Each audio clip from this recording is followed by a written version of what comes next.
जय हिंद एवरीवन, स्वागत है आपका हमारे channel Indian defence news Hindi के एक नए एपिसोड में। और आज के इस एपिसोड में हम बात करने वाले हैं इंडियन डिफेंस में हुई कुछ बड़ी उथल पुथल के बारे में। पिछले 2 दिन में अगर आप सोशल मीडिया पर एक्टिव हैं तो आपने राफेल से लेकर के ब्रह्मोस से लेकर भारत की हाइपरसोनिक एंटीशिप मिसाइल से लेकर आपने SU-57 और कावेरी इंजन के बारे में बहुत कुछ सुन रखा होगा। आज के इस वीडियो में हम मुख्यतः 3 टॉपिक्स को कवर करने वाले हैं। पहला है राफेल M की डिलीवरी और 90 राफेल F5 स्टैंडर्ड। इसके बाद दूसरा टॉपिक हम जो कवर करने वाले हैं ये भारत की एक हाइपरसोनिक मिसाइल को लेकर के है जिसकी पुष्टि अब DRDO ने खुद कर दी है। वही हम बात करने वाले हैं साथ ही साथ भारत के खुद के देसी इजेक्शन सीट के बारे में। जी हाँ, आपने सही सुना।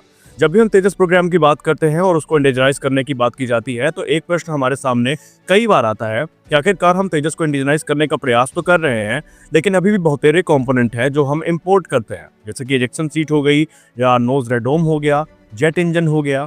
तो आपको याद दिला दे 2023 में या 24 में भारत के रक्षा मंत्री ने मल्टीपल सभाओं में ये कहा था कि आप देखते जाइए धीरे धीरे तेजस को 100% इंडिजनाइज करने पर जो कदम है ये ऑलरेडी उठाया जा चुका है, जिसके दूरगामी परिणाम आपको देखने को मिलेंगे। तो आज के इस वीडियो में हम मुख्यतः इन्हीं 3 टॉपिक्स पर बात करने वाले हैं। हालांकि डिफेंस में बात करने के लिए समय बहुत कुछ है लेकिन हम उस पर पहले जोर देंगे जो इस समय चर्चा का विषय बना हुआ है। तो चलिए शुरू करते हैं आज का ये वीडियो, जहां पर आपको स्वदेशी ejection seat, Rafale F5 standard और राफेल M के बारे में काफी कुछ पता चलने वाला है। देखिए, हम यहाँ पर जितनी चीजें हमने कही हम सारे टॉपिक्स को कवर करेंगे। शुरुआत करते हैं हम फिलहाल राफेल M की डिलीवरी को लेकर आई एक रिपोर्ट से। देखिए, कल का दिन भारतीय नौसेना के दृष्टिकोण से काफी महत्वपूर्ण था क्योंकि कल भारतीय नौसेना प्रमुख ने बहुत सारे प्रोग्राम्स को लेकर बातचीत करी। उसमें से एक प्रोग्राम ये था कि 2025 में हमने राफेल M को लेकर डील फाइनलाइज करी, तो हम कब तक ये एक्सपेक्ट कर सकते हैं कि पहला राफेल M फाइटर एयरक्राफ्ट हमें देखने को मिलेगा। इस पर बात करते हुए भारतीय नौसेना प्रमुख ने कहा कि हम लगातार इस प्रोग्राम को ट्रैक कर रहे हैं और जो पहला 4 राफेल का पहला बैच है वो हमें 2029 तक भारतीय नौसेना को ज्वाइन करता नजर आएगा। आपको याद दिला दें कि हमने इसी वर्ष फ्रांस के साथ 63,000 करोड़ रुपए की एक बड़ी डील को फाइनलाइज किया था, जिसके अंतर्गत हमने 26 की संख्या में जो राफेल फाइटर जेट्स हैं ये खरीदे हैं। ये मुख्यतः हमारे स्वदेशी एयरक्राफ्ट कैरियर यानी कि INS विक्रांत के लिए है और बहुत जल्दी जब ये आ जाएंगे तो फिर इनको ऑपरेशनल भी कर दिया जाएगा। हालांकि जिस समय ये डील फाइनलाइज हुई थी उस समय हमने भी यही कहा था कि रिकॉर्ड को देखते हुए और प्रोडक्शन रेट को देखते हुए तकरीबन 3 से 4 वर्ष तक भारत को इसका वेट करना पड़ सकता है। उस समय कई लोग थे जो हमसे उस समय मुखातिब नहीं थे, लेकिन अब वो भी इस चीज़ को एक्सेप्ट कर चुके हैं कि हाँ, चीज़ें ऐसे ही होंगी और इसके लिए भारतीय नौसेना को तकरीबन 4 वर्ष का वेट करना पड़ेगा। हालांकि एक बोनस अपडेट इस पे ये है कि इसी दौरान उन्होंने ट्विन इंजन डिग बेस फाइटर प्रोग्राम को लेकर के भी एक अपडेट दी थी, जहां पर कहा गया उनके तरफ से कि हम आज भी ट्विन इंजन डिग बेस फाइटर को लेकर उतने ही इंटरेस्टेड हैं जितने कि पहले थे। और हम एक बार फिर से बताना चाहेंगे कि ट्विन इंजन डिग बेस फाइटर इस समय अपने हिसाब से आगे बढ़ रहा है और 2026 की शुरुआत में कैबिनेट कमेटी ऑन सिक्योरिटी की जो मंजूरी है वो भी इसको प्रदान कर दी जाएगी। यानी एक बार जैसे ही CCS का अप्रूवल आता है तो उसके बाद चीजें आगे युद्ध स्तर पर बढ़ने वाली है। तो स्पष्ट है कि भारतीय नौसेना की तरफ से ये जो 2 अपडेट दी गई हैं ये काफी महत्वपूर्ण होने वाली है और इनसे भारतीय नौसेना की भविष्य की जो रूपरेखा है वो भी निर्धारित हो जाएगी। अब बात कर लेते हैं भारत के indigenous ejection seat development programme को लेकर आई एक रिपोर्ट से। कल का दिन हमारे लिए काफी महत्वपूर्ण था क्योंकि कल defence research and development organisation ने एक ऐसी अपडेट जारी करी जिसका इंतजार हर भारतवासी कर रहा था। कल defence research and development organisation की तरफ से ये बताया गया कि कैसे उन्होंने इजेक्शन सीट को डेवलप करने के लिए अपना पहला कदम बढ़ा दिया है। DRDO ने ऑफिशियली एक वीडियो जारी करते हुए ये कहा कि DRDO की तरफ से कल एक high speed rocket sled test आयोजित किया गया था और ये टेस्ट था फाइटर एयरक्राफ्ट एस्केप सिस्टम का।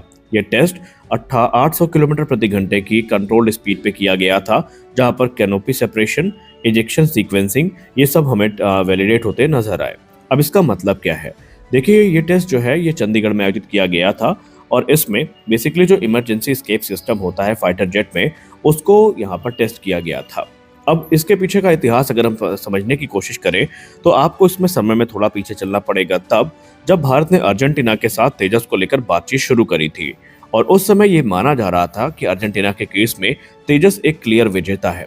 लेकिन अर्जेंटीना का डेलीगेशन जब इसको इंस्पेक्ट करने आया तो उन्हें तेजस प्लेटफॉर्म काफी पसंद भी आया, लेकिन एक चीज थी जो अर्जेंटीना को काफी खटक रही थी और वो थी तेजस की इजेक्शन सीट जो कि थी मार्टिन बेकर द्वारा सप्लाइड। अब अगर आप लोग अर्जेंटीना और ब्रिटेन के इतिहास को जानते हैं तो आपको पता होगा कि फॉकलैंड वॉर के बाद से दोनों देशों के बीच में संबंध तनावपूर्ण है और ब्रिटिश एम्बार्गो उनके ऊपर लगा हुआ है। यानी कि जब तक भारत को ब्रिटेन से परमिशन नहीं मिलती, भारत इन इजेक्शन सीट्स के साथ अपना जो जेट है वो अर्जेंटीना को नहीं दे सकता था। और उसके बाद ही रक्षा मंत्री जी ने एक मीडिया को सभा को संबोधित करते हुए कहा था कि आने वाले भविष्य में हम तेजस को 100% इंडिजनाइज करेंगे, फिर इजेक्शन सीट से लेकर जेट इंजन सारी चीजें हमें देखने को मिलेंगी। और डीआरडीओ ने ये प्रमाण दे दिया है कि भारत की इजेक्शन सीट अब अंडर डेवलपमेंट है और बहुत जल्दी इसमें हमें कुछ बड़ी रिपोर्ट्स देखने को मिलने भी वाली है। तीसरे विषय पर बात करें तो ये तो काफी सरप्राइजिंग है, क्योंकि हाल ही में फ्रांस की मिनिस्ट्री ऑफ डिफेंस की वेबसाइट में ये अपडेट किया गया था न्यूज कि भारतीय वायुसेना ने फ्रांस को 114 राफेल फाइटर एयरक्राफ्ट रिकमेंड किए हैं। और मिनिस्ट्री ऑफ डिफेंस ने ये न्यूज अपडेट की, हालांकि कुछ समय बाद ये न्यूज हटा दी गई, लेकिन वहां पर दो अलग अलग बैचेस में खरीद की बात की गई थी। इस पूरे के पूरे डील को दो हिस्सों में बांटा गया था। फ्रांस की मिनिस्ट्री ऑफ डिफेंस की रिपोर्ट में जो कहा गया उसके हिसाब से पहले बैच में हमें जो 90 राफेल F4 स्टैंडर्ड के एयरक्राफ्ट थे वो देखने को मिलने वाले थे, और सेकेंड बैच में तकरीबन 24 राफेल F5 स्टैंडर्ड जो एयरक्राफ्ट है इनके खरीद की बात की गई है। राफेल F4 के बारे में हम सब काफी जानते हैं, लेकिन राफेल F5 स्टैंडर्ड जो कि अंडर डेवलपमेंट है उसको लेकर ये कहा जाता है कि उसमें ग्रेटर कंप्यूटिंग पावर होगी, उसमें एक पावरफुल M88 T-Rex इंजन होने वाला है, लॉयल विंगमैन ड्रोन को इंटीग्रेट करने की कैपेबिलिटी भी वहां पर देखने को मिलेगी। हालांकि इस रिपोर्ट को अभी भारत की तरफ से एक्नॉलेज नहीं किया गया है, और जब तक इंडियन एयरफोर्स की स्टेटमेंट नहीं आ जाती हम कुछ भी इसके बारे में नहीं बोल सकते। अब बात कर लेते हैं इस वीडियो के अंतिम सेक्शन के बारे में, जो कि है डीआरडीओ की हाइपरसोनिक मिसाइल।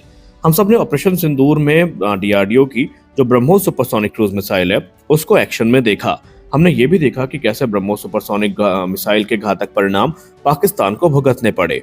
लेकिन इसी बीच एक रिपोर्ट सामने आ रही है जहां पर बताया जा रहा है कि अब डीआरडीओ की जो हाइपरसोनिक मिसाइल है, जो कि long range anti ship missile है, वो अपने सीरियल प्रोडक्शन में उतर चुकी है। डीआरडीओ चीफ ने कंफर्म किया कि मल्टीपल टेस्ट में इस मिसाइल ने माक 10 की स्पीड और 1500 किलोमीटर की रेंज अचीव करी है, और अब ये मिसाइल अपने सीरियल प्रोडक्शन में उतर चुकी है, जहां पर फुल यूजर ट्रायल के लिए इस मिसाइल को 2027 से 28 तक अवेलेबल करवा दिया जाएगा। और 2029 से भारतीय नौसेना की जो फ्रंटलाइन वॉरशिप्स हैं उनमें इनका डिप्लॉयमेंट भी शुरू करने की तैयारी कर दी गई है। यानी कि अब हम हाइपरसोनिक एरा में अपना कदम बढ़ा रहे हैं।